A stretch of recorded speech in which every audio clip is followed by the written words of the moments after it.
Bismillahirrahmanirrahim.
Assalamualaikum warahmatullahi wabarakatuh.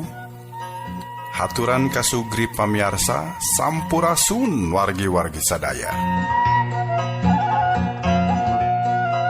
Alhamdulillahirabbil alamin. Urang tepang dangu deui dina pedaran acara dongeng enteng anu kajomantarakeun di radio Kameumeut kasugri sadaya. Ayeuna urang baris medar carios naskahna ditulisku Mang Giok. Dina leresan dinten ayeuna kasugri urang tos nincak bagian ka-7 dupi carios anu baris kapedar dina judul Uru Ara Cameti Galing episode Si Injuk Kawung.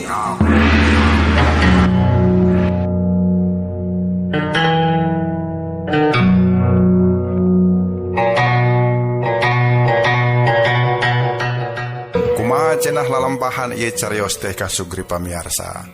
Naon wae rupi-rupi kejadian anu baris kaalaman tur nu baris lumangsung dina ieu carios. Mangga geura bandungan ieu carios ti ngawitan dugi ka tamatna engke.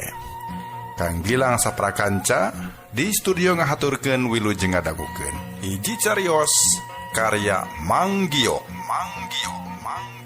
Dina judul Uru Ara Cameti Galing dina episode Si Injuk Kawung.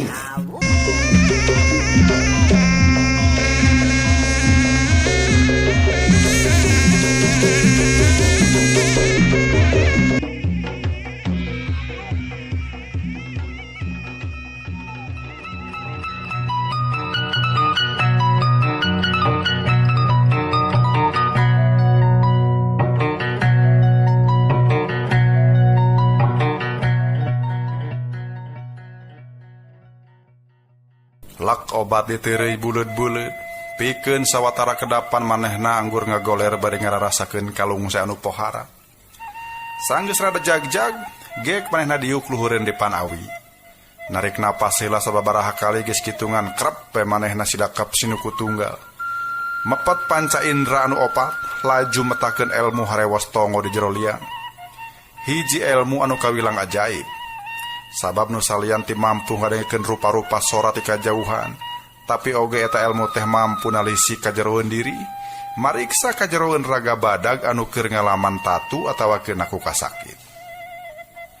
Nyaan bae dina beleubeg kapetengan, nalika panonna mimiti sumerep ka jero aliran getihna mangrupa sarabut cahya hejo. Kumanehna kaciri loba aliran darah anu kaparangpet ku hiji cahaya coklat samodel virus atawa panyakit.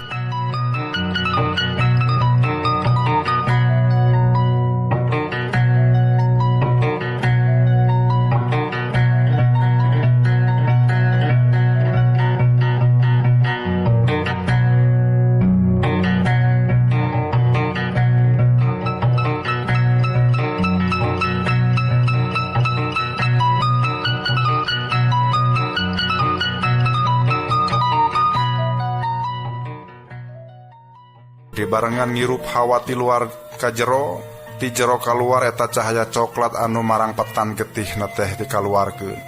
Temahna kana awak jadi seger, sumangetna mimiti hurung teu melempem cara samemehna. Ngan manehna sadar hampir 20% kakuatanna geus leungit teuing ka mana. Ngan manehna ngaduga kekuatanana leugit akibat ngubarannya anting wulan anu kawilang teu lumrah di dunya katabiban. Cukup lila manehna tilem ka dasar sagaraning raga. Papuket tinolih wanci jeung kayaan anu geus nyedek ka peutingnakeun. Sanajan warugana ukur diuk sinuku tunggal tapi tembong kesang nepikeun ka juuh sabulu-bulu. Kakara sanggeus aliran ci atawa tanaga saktina lancar tur ngegalura sakumaha biasana. Manehna ngabentakeun panonna. Kitu oge dililirkeun ku sora-sora aneh luareun guha. Siga sora jalma anu tinggal rokatahan. Diserang ku sambaran angin ti kajauhan malah samar-samar karasa aya watiis ting hiliwir asup ka jero kamar. Sedeng ka tembong lampu tempel wakleok. Katebak angin salah dimangsa.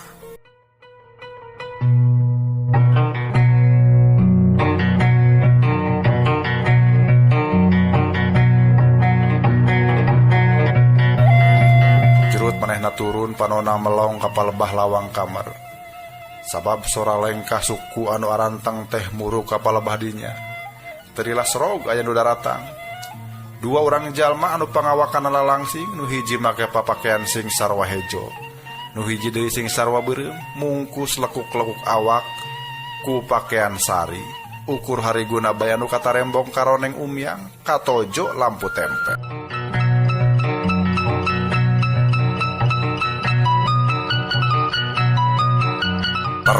Ngadadak hate Ki Widura ngageter. Demi apal saha nu daratang. Tarajalian maranehna teh anting wulan jeung Nyai Mayang. Indung jeung anak anu kagilisanana siga anu hayang silih elehkeun. Dua cawene anu diwanti-wanti ku Akipati sangkan ati-ati tur waspada.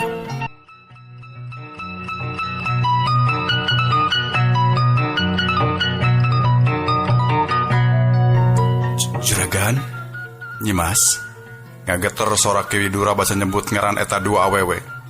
Sareretan teh ebreh sorot panon anting wulan anu biasana sayu. Kiwari ngagencelang heran. Malah masemu-semu anu hurung ngisaratkeun yen tanaga lapisan eta wanoja kiwari geus ningkat. Nu matak heran dina beungeutna taya gurat-gurat kasedih saperti waktu kamari. Widura, nah ibu doaan teh ngaganggu? Kadenge Nyai Mayang cumarita. Henteu juragan, mangga cali. Nuhun Widura. Cek Nyai Mayang bari terus ngalengka. Dituturkeun kuno jadi anakna. Sanggeus dua anana dariuk kadenge Ki Widura tumanya dibarengan ku ratugna jajantung. Pangapunten Sun, manawi teh kaabotan. Aya pikir saanaon atuh? Nu mawi salira duaan dongkap ka dieu teh. Abdi masuk ka sarariwas Sun. Teh kudu rariwas Widura. Daeuna naon ieu? Datang ka dieu teh ka hiji nama ibu teh rek nganuhunkeun. Heueuh.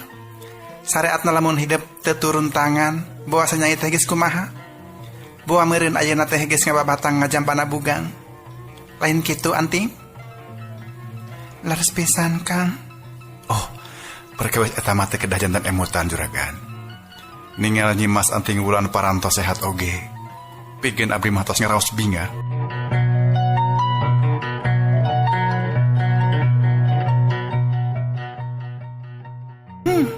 Nuhun Widura. Tetela anjeun teh lalaki sajati. Atuh anu kaduana, ibu teh ngarasa penasaran kumaha kaayaan anjeun satu tasna ngubaran si Nyai. Maksudna kumaha juragan?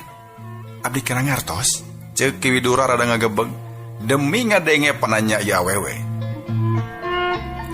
Nah awak hidup tetep ngarasa leuleus satu tasna ngubaran kasakit aneh Nyimas. Oh, eta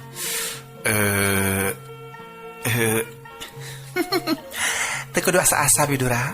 Balaka bae da moal naon-naon. Ceuk Nyai Mayang ditungtungan ku imut ngagelenyu mani leleb nakerana.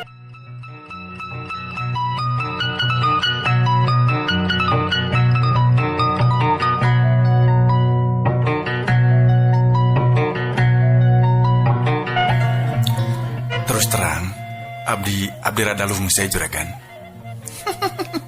Anjeun nyaho pangna bisa kitu? Ceuk Nyai Mayang deui bari ayeuna mah ngisabikeun diukna ngadeukeutan eta jajaka. Juragan, Ki Widura ngagrol liri. Panonna ngareret ka Anting Wulan. Teu kada sungkan, Kang. Ieu naon maksudna? Ceuk Ki Widura anu mimiti sadar aya nu teu beres. Sabenerna kieu Widura, kasakit si Anting Wulan sadela ieu teh sabenerna mah ukur akon-akon wungkul. Akon-akon? Bener. Tujuan nama eueuh deui sangka tanaga sakti anjeun pindah ka si Anting Wulan ku cara sapatemon. Gebeg. Demi ngadege omongan sarupa kitu Ki Widura langsung ngagebeg. Beungeutna ka tembong euceuy, rupa-rupa pikiran ngagolak jeroeun sirahna. Atuh lamun kitu carana mah. Bener cek Akipati yen kuring geus kaperdaya. Saha anjeun nu sabenerna?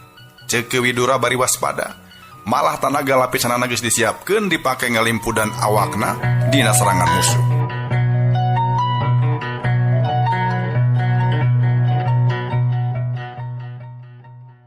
Anjeun nyaho pangna kaula ngalakukeun hal sarupa kitu. Ngadadak Anting Wulan nangtung. Sorot panonna ngadadak robah semu hurung pinuh ku kaceuceum. Sabab kaula boga dendam salaput hulu ka anjeun. Anu geus kumawani mateni salaki kuring di hareupeun karaton. Saha sabenerna salaki anjeun teh nyemas Anting Wulan? Si Tragos Hideng deuleu alias Senapati Arya anu kuburanana aya di taman tukang teh. Baru Ki Widura beuki ngajenghok. Paingan manehna mindeng bentrok pateuteub jeung eta cawene dina kaayaan anu keur ngagebur hurung pinuh ku kaceuceum. Sabenerna tadi peuting mangsa Andika keur sare. Jiwa anjeun rek diberesan. Ngan bae teu jadi. Sabab jiwa Andika masih keneh dibutuhkeun keneh. Widura.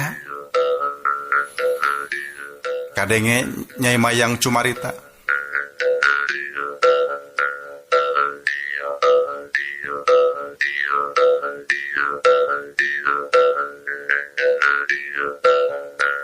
Kiwari kekuatan Andika tinggal 80% deui.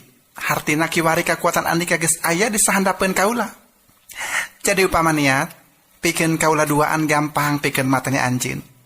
Tapi pimpinan kaula miharep Andika bisa kajagrakeun hirup-hirup.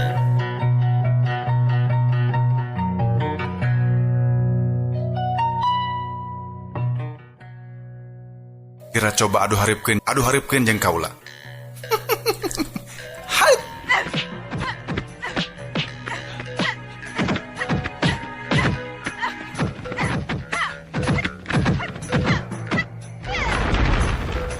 Ngadadak Nyi Mayang ngagero dibarengan ku ngarogohkeun ramo-ramo leungeunna rek ngorowot dada Ki Widura.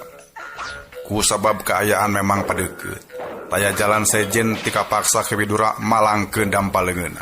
Seak, wut, des, juralit.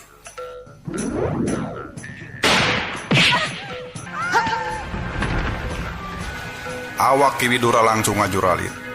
Tuluy ngageblag nang karak dina tehal guha.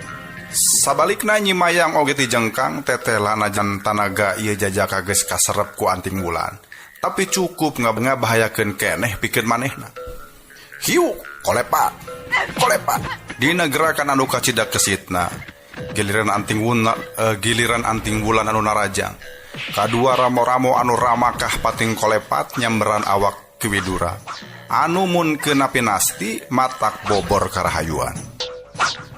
Harita oge karasa ku manehna aya sarangkum hawa tiis ting saleor nembrag awakna anu karek pisan pancuh dina tangtunganana. Bener cek Akipati yen Andika duaan teh kiri nyuhna. Eta memang bener Widura, teu salah. Hai. Naon sabenerna kahayang Andika sakabe? Dina waktu sabatai Andika pasti bakal apal ku sorangan. Sedang bibirna carita kitu ari masing-masing jirim namah pating kolebat silih serang. Tetelana jan tingkatan Ki Widura geus anjlok 2 tingkat. Tapi ku sabab tadina Anting Wulan aya 3 tingkat di sahandapeun Ki Widura.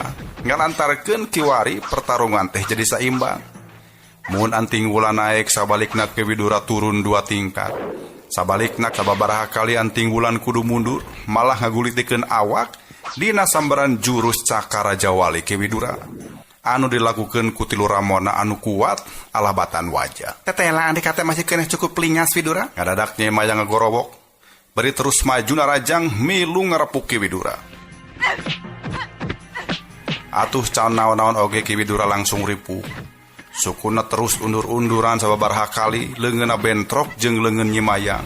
Atawa Anting Wulan anu ngakibatkeun dadana karasa sasak sarta leungeunna karasa nyareri jeung lalin.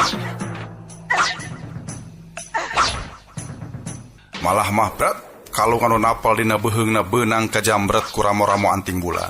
Duh, dadana kasaber ku dampal suku Nyai Mayang. Tungtungna Ki Widura ngajengkang bari murakeun getih hirup lebah sawutna.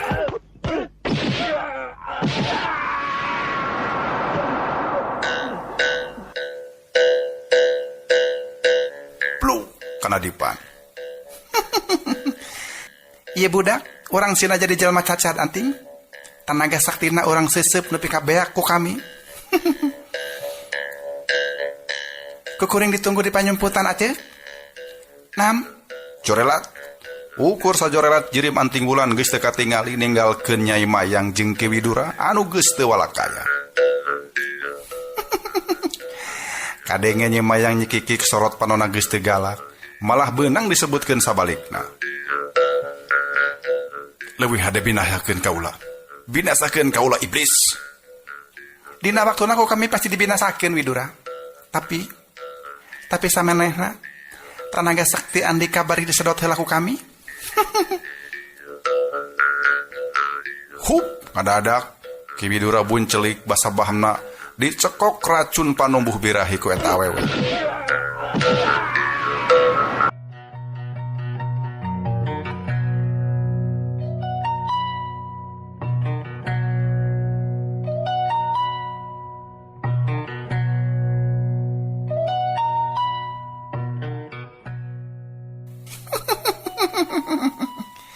Kadenge Nyai Mayang seuring ngagigik bari unggah kana luhur dipan. Di mana awakna Ki Widura geus teu walakaya, tapi birahina ngentab-ngentab teu katahan. Hut pas. Lampu tempel ngadadak pareum, basa eta awewe ngebutkeun ramo-ramo leungeunna nu ngandung hawa tiis. Repoek deui Ki Widura kudu kalengitan tanaga saktina disedot ku Nyai Mayang anu mibanda ilmu anu sarua jeung Anting Wulan. Aji leget ireng anu mampu nyedot tanaga sakti tug nepi ka nu disedot nebeakeun tanaga bahkan binasa. Ngaso kasugri pamirsa. Mangga nu bade ngaropi ngopi heula, nu bade kacarai heula. Dongengna urang ngaso heula sakedepannya. Ngaso heula ngaso.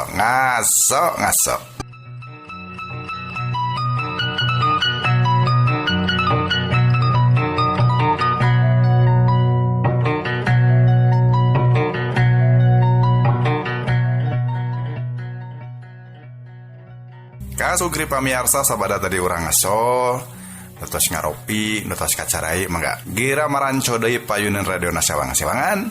Urang teraskeun ieu jejer carios anu nuju dipedar ku Kang Gilang sapara kanca. Mangga wilujeng ngadangukeun. Teuing geus sabaraha lila manehna ngalaman teu eling.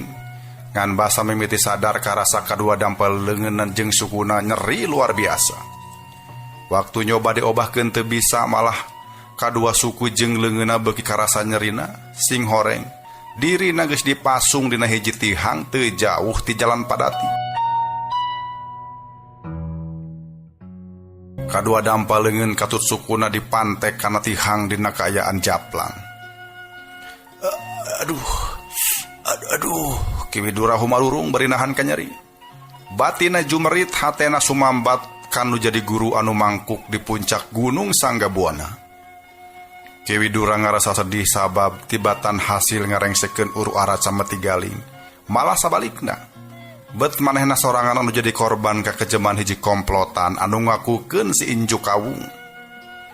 Inget kanu jadi guru, inget oge kana sagala rupa pewejang anu kungsi digalindengkeun ku manehna. Majar cenah sakumaha bae urang keur manggihan kararepet, urang kudu tetep tenang. Hate menang tagiwur tapi sirah kudu tetep tiis. Ingat kadinyangan reup ke bidura peureum. Satekah pola ilmu harewos tongo dipetakeun deui pikeun mulihkeun tanaga saktina anu geus meh musna. Kakara sanggeus cukup lila karasakeun nyeri radang urangan. Sumangetna timbul deui sok sanajan tanaga saktina teu bisa pulih sagemblengna. Keur kitu ciri hil kadenge sora anu nyeri hil datangna handapeun tangkal gede. Basa kumanehna direret tetela anting wulan jeung indungna dikawal ku sababaraha urang jalma anu samagreng ku pakarang kayaning tumbak jeung kolewang. Jumlahna moal kurang ti 150 orang. Make pakaian sing sarua hideung ngetat, kaasup Nyai Mayang jeung anting wulan, awakna anu langsing kaciri jelas merake wawalun dina beuheung anu can diparakekeun. Anting wulan. Kadenge manehna cumarita meh teu kadenge. Sedeng katingali dibarengan ku imut ngagelenyu eta indung jeung anak teh nyampeurkeun ka palebah manehna anu keur dipasung. Kumaha karasan awak anjeun Widura? Nah awak anjeun tanya tanagaan? Anjeun bener-bener iblis, Nyai Mayang. Disebut iblis kitu Nyai Mayang anggur ngagik-gik. Najan beda cara jeung si anting tapi tujuanna mah tetangkan tanaga sakti andika pindah ka kaula duaan. Kurang ajar. Andika duaan bener-bener biadab. Kaula duaan memang geus biadab ti baheula mula Widura. Tapi nah anjeun nyaho pangna andika teu langsung dipaehan malah diparlakukeun saperti kieu. Kaula teh hayang nyaho. Teu hayang nyaho. Ceuk ke Widura bari micen beungeut. Sabab anjeun rek dijen tandon sangkan si careuh daek masrahkeun barang anu dipiharap ku kaula sakabeh. Barang? Nah barang nahaon atuh anu dimaksud ku anjeun sakabeh teh Nyai Mayang. Nyai Mayang anggur ngareret ka anting wulan anu sarila ieu disebut anakna. Anting wulan? Nah bejakeun?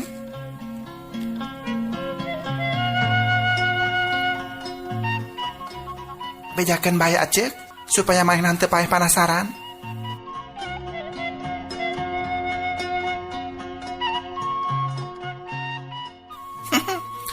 Nyaheuk atuh aya kitu mah anting.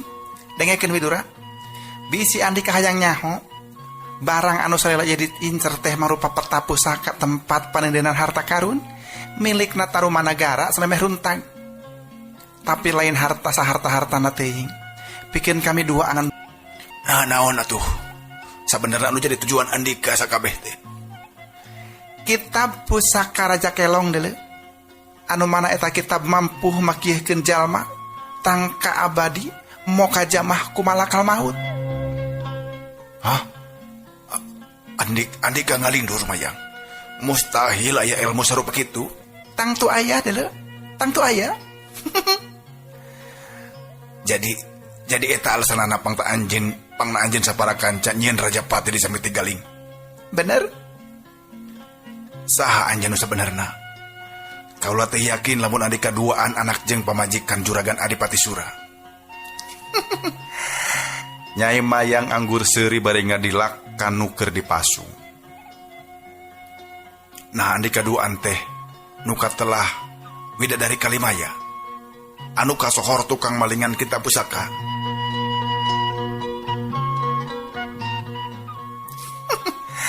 Lega oge ambahana teh Widura. Kaula salut.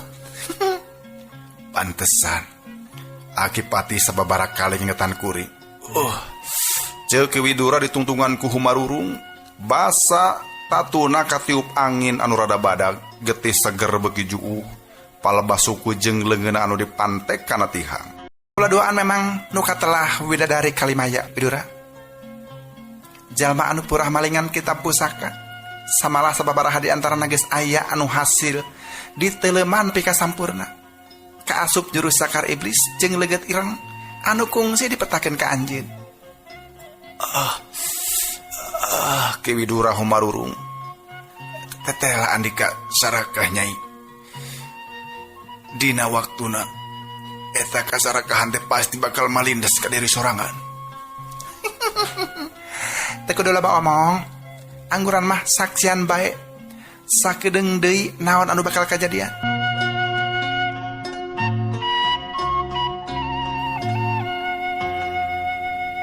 Ki Widura teu nyarita deui panonna dipeureumkeun ngararasakeun kanyeri dina dampaleungeun jeung suku anu dipantek kana tihang pasungan.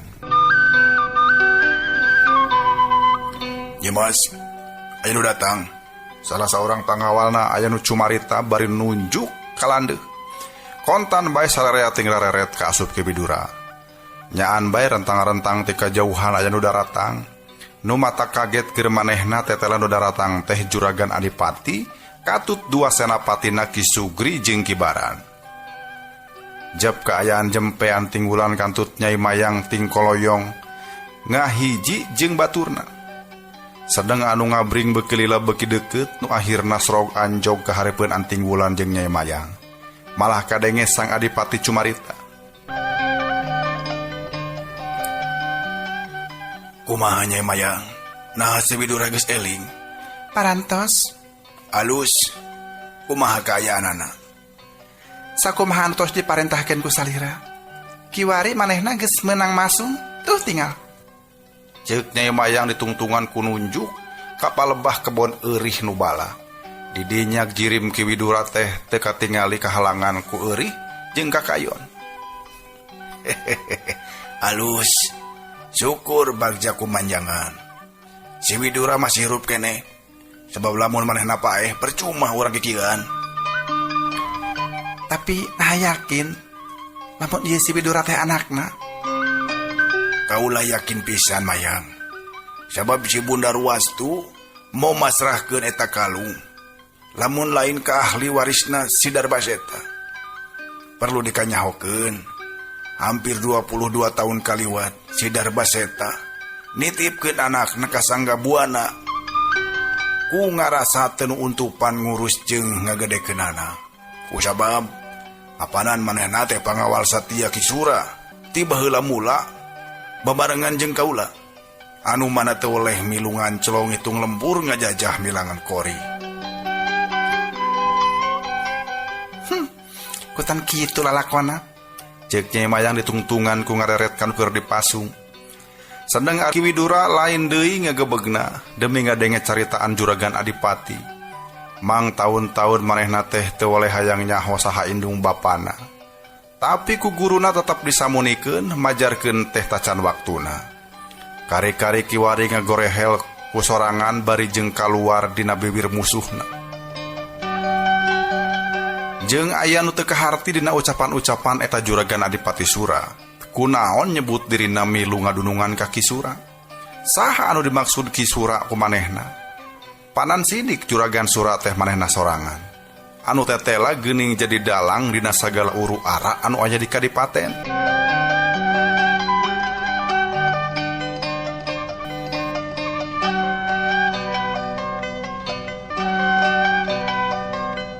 Kumaha kaayaan di jero Kang Sura? Apa si careuh geus mimiti bergerak? Kiwari si careuh jeung baladna mulai bergerak Mayang. Anu moal lila deui oge tang tu maranehna kaluar. Tah ku kituna, geura siap-siap urang paksa eta kolot serah bongkokan ku cara anu samemehna tacan kungsi kabayangkeun ku manehna. Saur Juragan Adipati Sura ditungtungan ku seuri lelenggakan. Saterusna eta kolot teh disalin make pakaian sing sarua hideung lengkep jeung targosna. Rap anting wulan jeung Nyai Mayang oge narurutan. Targos anu tadi meulit na beuheung dipake ukur sakedapan. Sabubuhan jalma anu jumlahna moal kurang ti 150 urang teh geus marake targos hideung anu kaciri ukur matana bae anu bubur lengan kala.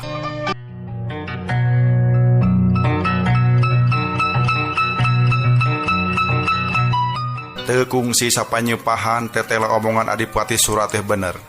Samar-samar ti kajauhan aya sabubuhan jalma anu keur ngalabring kaluar ngaliwatan sisi lawang kori. Beuki lila eta rombongan teh beuki deukeut. kebat mapai-mapai jalan padati anu bala kututuwuhan jeung kakayon. Saha para mitra maranehna teh? Taya lian ti Aki Patih sabalad-balad anu boga maksud rek nyiar kadaharan keur keluarga sama Tigaling enggoning nunggu bala bantuan ti Kerajaan Sunda.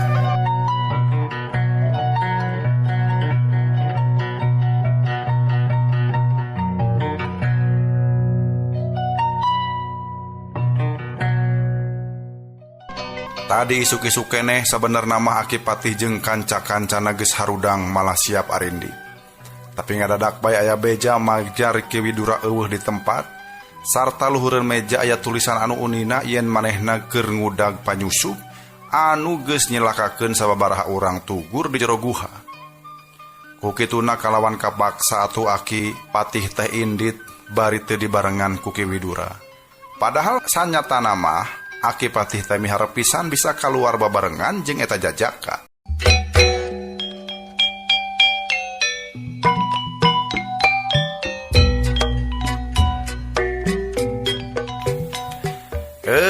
Waktosna saeb ka Sugri.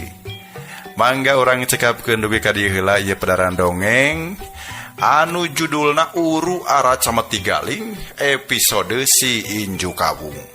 Urang teraskeun deui hanca dongengna enjing dina waktos sareng galur anu sami.